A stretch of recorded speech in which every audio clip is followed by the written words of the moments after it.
Hi hello and welcome everyone, welcome to the trading channel. इस video में मैं आपको समझाऊंगी गैप इम्बैलेंस के बारे में। तो first of all, gap imbalance को ही वैक्यूम ब्लॉक बोलते हैं, लिक्विडिटी वॉइड भी गैप इम्बैलेंस को ही बोलते हैं। तो अगर आप कहीं पे ये नाम पढ़ते भी हो तो कंफ्यूज होने की जरूरत नहीं है, बिकॉज एक ही कॉन्सेप्ट को 3 नाम से ही जाना जाता है। अब बात आती है कि कॉन्सेप्ट क्या है, इसको ध्यान से पढ़ते हैं। यहाँ पे देखो, सेलर्स की कैंडल है, यहाँ पे जाके क्लोज हुई। नेक्स्ट कैंडल का काम था इसके साथ ही ओपन होती और नीचे की ओर मूव करती। बट यहाँ पे क्या हुआ कि नेक्स्ट कैंडल ने एक बहुत ही बड़ा गैप डाउन किया और उसने यहाँ से ओपनिंग की और यहाँ पे जाके उसने क्लोजिंग की।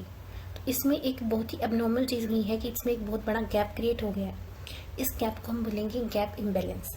अब गैप इम्बैलेंस सिर्फ एक गैप देख के ही नहीं हम बोलेंगे, इसमें हम इन 2 चीज़ें देखनी है।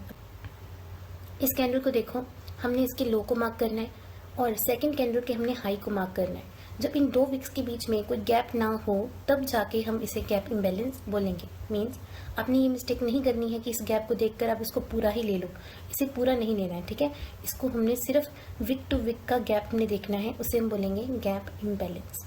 अब इसको अच्छे से समझाने के लिए मैं आपको चार्ट के ऊपर इसकी एग्जाम्पल देती हूँ। यहाँ पे समझो, ये जो कैंडल है, जब ये नेक्स्ट कैंडल ओपन हुई तो यहाँ से ओपन हुई, इसके बीच में गैप है। बट हमने क्या करना है, हमने सिर्फ विक टू विक का गैप लेना है। मींस इसके लो से लेके नेक्स्ट कैंडल के हाई तक का जो ये गैप है, इसको हम बोलेंगे गैप इम्बैलेंस। अब बायर्स की एग्जांपल मैं आपको समझाती हूँ, उससे पहले एक और मैं सेलर्स की ही एग्जांपल आपको और देती हूँ। यहाँ पे देखो, यहाँ पे मल्टीपल एग्जाम्पल्स हैं। इस कैंडल के लो को लेना है, नेक्स्ट कैंडल के हाई को लेना है, इसको हम बोलेंगे गैप इम्बैलेंस। और एक चीज़ मैं आपको और भी अच्छे से समझा दूँ, जो ये गैप इम्बैलेंस होता है ये सप्लाई का काम करता है in the case of sellers. जैसे कि ये सेलर्स की साइड का गैप इम्बैलेंस है तो ये एक सप्लाई जोन का काम करेगा।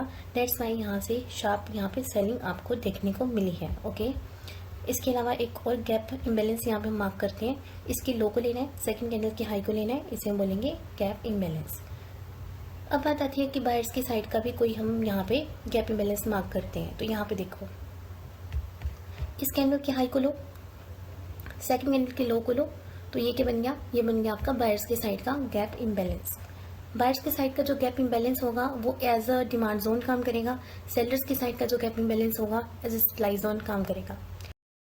आई होप आपको ये कॉन्सेप्ट अच्छे से समझ आ चुका हो। इस कॉन्सेप्ट के साथ एक चीज़ आपको मास्टर करनी है, हाई टाइम फ्रेम के बाइस एंड ऑल, तभी हमें ये चीज़ें आपस में मिला के यूज़ करनी है। और ये वीडियो प्योरली एजुकेशनल पर्पसेस के लिए है। ट्रेडिंग एक रिस्की चीज़ है, कभी भी ट्रेड लगाने से पहले आपको उसके फ़ायदे और नुकसान को देखकर ही ट्रेड करना है। एंड नेक्स्ट वीडियो में हम और भी ज़्यादा डीप जाएंगे। नेक्स्ट वीडियो में मैं आपको समझाऊंगी ब्रेक अवे गैप के बारे में। So stay connected, I will see you in the next video.